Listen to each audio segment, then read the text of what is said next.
The Richmond County Board of Elections will soon have another member following a meeting Thursday by the newly appointed state board. State law calls for each county to have 5 members on its elections board, an increase from 4 last year and 3 prior to that. County Elections Director Connie Kelly said the 2 major parties have submitted 3 names each for appointment: Republicans A.B. Brown, Ernie Walters, and Pat Montgomery, and Democrats Carlton Hawkins, Hazel Robinson, and Hilda Pemberton. Although Richmond County doesn't have a strong presence of third-party voters, the Libertarian, Green, and Constitution parties are prohibited by law from submitting names for appointment. The Carolina Journal reported Monday that the Libertarian Party had tried to submit names to several county boards but couldn't because of the law, which states that members of county elections boards shall, quote, belong to the 2 political parties having the highest number of registered affiliates as reflected by the latest registration statistics published by the state board. Registration numbers with the North Carolina State Board of Elections as of February 2nd show that unaffiliated voters outnumber registered Republicans by more than 100,000.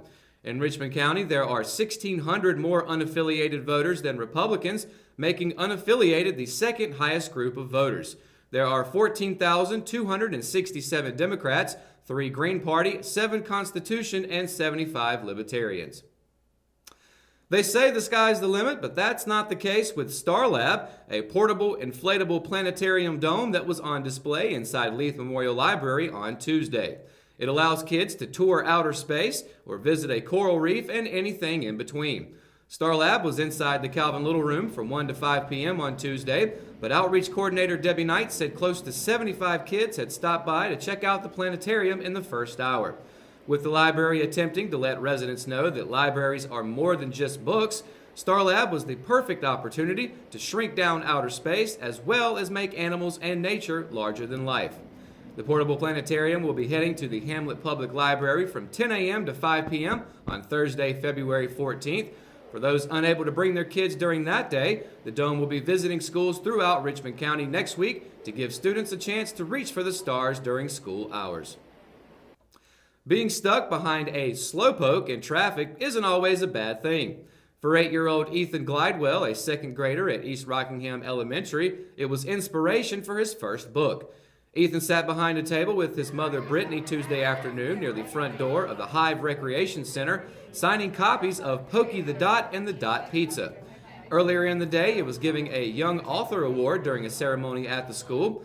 The story follows Pokey, a blue dot with skinny legs and short arms who loves Dot Pizza, but is extremely slow at everything he does, including brushing his teeth. One day, Pokey decides he wants pizza and slowly drives to the pizza place, backing traffic up for miles. When he finally gets there to order his pizza, he's told there were no pizzas due to the truck hauling the ingredients getting stuck in a traffic jam because, quote, someone was driving way too slow. The idea for the book came one day while riding in the car with his Nana, Wendy Huggins, and 2 younger sisters. The book was self-published through Amazon. Huggins added that 75 books were ordered and 5 had already been sold prior to the event. Ethan said he wants to be a writer when he grows up and plans to write more books with his character Pokey. So, I don't know about you, but I have always liked reading books, especially when I was younger, if it was something that grabbed me. But at no point have I ever thought about writing a book like Ethan Glidewell, especially when I was 8 years old. Yeah, like my sister writes and everything, but when I would try to sit there and write, it's like, oh, what am I doing? What am I going to write? Yeah. And he's already sold like 75 copies on Amazon. Oh, yeah, on Amazon. Now, with Amazon, it's kind of made it a little easier to get books published, which is great in itself.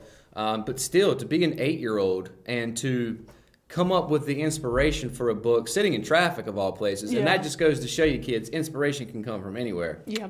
But I think it's just really cool, to be able to be that young and have people show up to a book signing. I mean, that's things that you see, famous people do. Yeah, and, a lot of times, yeah, definitely, because seeing someone so young writing like that, that's going to be very inspirational for pretty much anyone else. Like, this is going to encourage parents to get their kids to try harder, and maybe one day they'll do something similar. Yeah. And I mean, look, when I was younger, it was almost, things may have changed, but it was almost dorky, if you will, to be a big reader. Right. Of course, I didn't care. And I do a lot of writing now. Of course, writing for a newspaper is a little different than writing a book. But still, I think it's really cool. And one thing that I I thought was really cool was his favorite author is Dr. Seuss. Oh, really? And, Dr. Seuss has always been a little different himself. But it's a book that, at least when I was a kid, I grew up on. I feel like kids before me and kids since then have grown up on Dr. Seuss. It's always a little out there. There's made-up words and made-up characters, and the drawings are crazy. But I could see how, being a fan of Dr. Seuss would be great inspiration for a kid to come up with a book. Maybe that's how he came up with the character in the first place. Absolutely, yeah. So, of course, congratulations to him. And if you haven't gone and gotten a copy, definitely go check that out. Pokey the Dot. And if you like pizza, something called Dot Pizza. I'm assuming it's pepperoni. Yeah, I hope so. Sounds pretty good. So go check that out. So moving on, Kelsey, how's the weather looking for the weekend so far? Well, I can't really tell you just now. You have to wait just like everybody else and just watch it. All right, I guess I need a VIP ticket. So how long I got to wait? Just hanging there.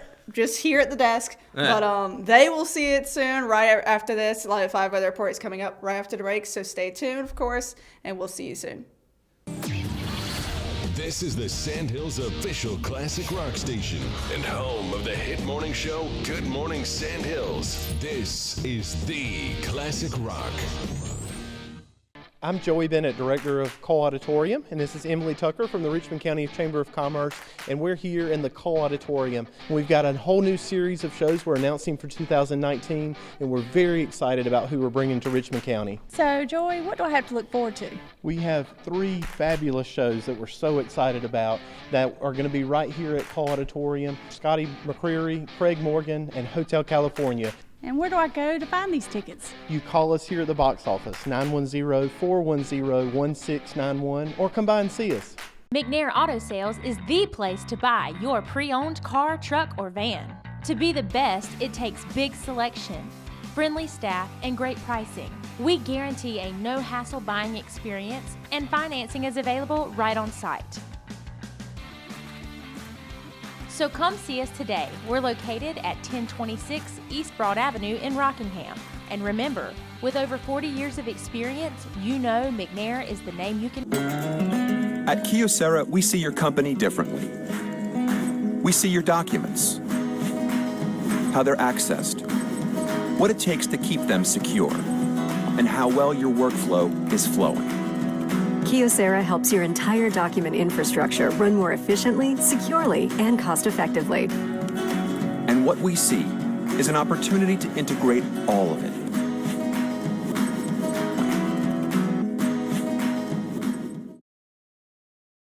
Today's Live 5 weather report is brought to you by Richmond Community College.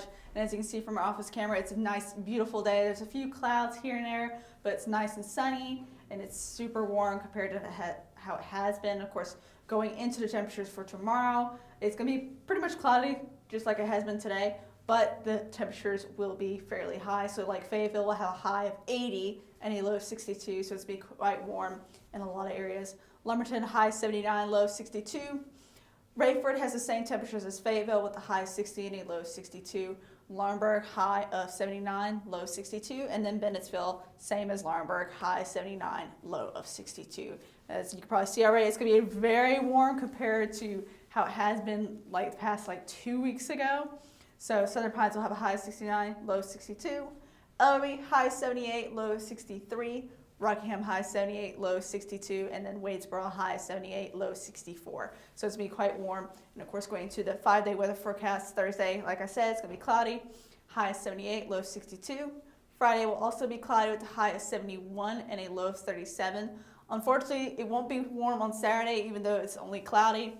It will have a high of 48 and a low of 29, but the temperature will go back up starting Sunday, where it will be a little bit cloudy with a high of 50 and a low of 40. And of course, Monday has a high of 58 and a low of 49, but there is a 50% chance of rain, so the rain will come back momentarily, possibly. So keep that in mind on that Monday work schedule, to be sure to bundle up, bring an umbrella if you need to, or a hoodie, and just generally be careful on the roads. And of course, that's going to do it for your Live 5 weather report. Right after this, we got your RO Sports Update, and it's coming up right after the break, so stay tuned. Willow Tree Antiques and Gifts is all about rustic home decor and gifts. You will always find a variety of unique antiques, vintage, and new items in our shop. Come and see our selection of housewarming, new baby, and wedding gifts. For the man in your life, we have many collectibles, Boker knives, and leather. And ladies love the jewelry, purses, candles, hats, and t-shirts. We also offer a 30-day layaway program. Come and experience shopping at Willow Tree Antiques and Gifts.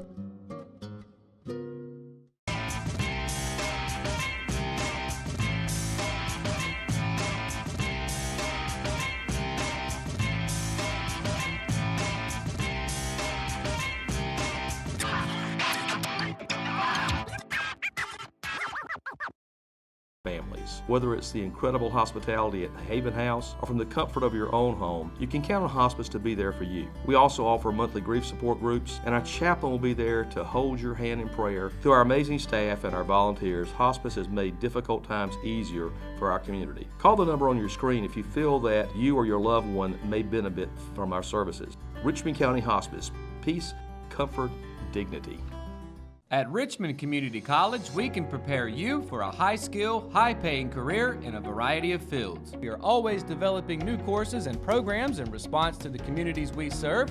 We offer day, evening, and online courses, and you can now complete 7 curricular programs entirely online, including our university transfer degree.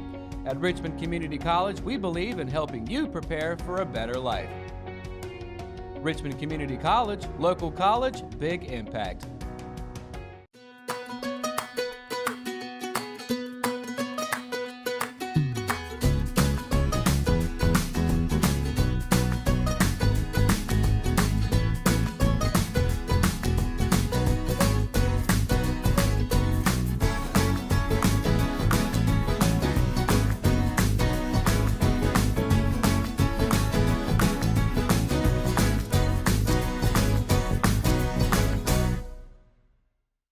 The Raider varsity basketball team has been clicking on all cylinders the past month and used the power of the three-pointer Tuesday to breeze past Hoke County High School on the road.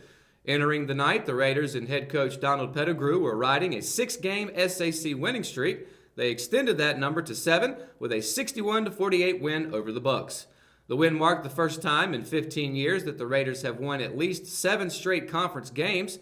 After starting the season 0-4 against SAC opponents this season, the win Tuesday completed the Raiders' redemption tour. Over the last 7 games, Richmond has returned to the hardwood to defeat Hoke County, Pinecrest, Jack Britt, and Purnell Sweat, the 4 teams it had lost to in the opening games. Using 9 three-pointers during the game, 5 from senior shooting guard Roderick Newton, the Raiders improved to 12-9 overall and 7-4 in the conference. Coach Pettigrew ended by saying he was proud of his team's resilience and ability to finish the game, something they had struggled with early in the season. The Raiders will look to keep their magic going when they host Lumberton High School Friday at 7:30 p.m. Hitting open layups and getting off to a fast start are 2 things head Lady Raider basketball coach Teddy Mosley has stressed this season, and his team responded by doing both Tuesday on the road at Hoke County High School. Looking to end a 2-game skid against SAC opponents, the Lady Raiders used 2 double-digit scores and solid defense to complete the regular season sweep against the Lady Bucks. Richmond edged Hoke County 55-42 to improve to 10-10 on the season and 6-5 in SAC play. On the night, the Lady Raiders shot 21 for 79 from the floor. They also connected on 11 of 28 free throw attempts. While Coach Mosley said there's room for improvement in those numbers, he was pleased with how his team continued to shoot the ball. Richmond will host Lumberton High School prior to the boys' game on Friday at 6 p.m. Just 2 days before National Signing Day, Jordan Wall became the 3rd Richmond Raider football player to verbally commit to play Division I football. Wall, who is a senior wide receiver and punt returner, made his announcement on Monday evening that he'll be joining the Presbyterian College Blue Hose football program for the next 4 years. He joined fellow teammates Jake Ransom and Malik Standback on the Division I circuit. Wall took to Twitter to inform those closest to him, as well as many of his teammates, that Clinton, South Carolina will be home for him over his collegiate career. Wall currently boasts a 4.48 GPA in high school and plans to major in mathematics and minor in computer science. Some of his Raider coaches attested to his abilities on the field and in the classroom. During his senior campaign for the Raiders this past fall, Wall was a consistent contributor in the passing game. He snagged 29 receptions for 347 yards. Wall, along with 11 other classmates, signed his national letter of intent in an official ceremony today in Richmond's Media Center. Be sure to check out richmondobserver.com for more on today's signing ceremony. And that's going to do it for another edition of Live at 5. Be sure to keep up with all the latest from the RO by going to richmondobserver.com or by downloading the free RO app for your Android and Apple devices. Of course, be sure to tune in to Good Morning Sand Hills Monday through Friday and catch the RO Sports Show every Thursday, Friday, and Saturday. For the Live at 5 crew, I'm Matt Harrelson. Good night, Richmond County.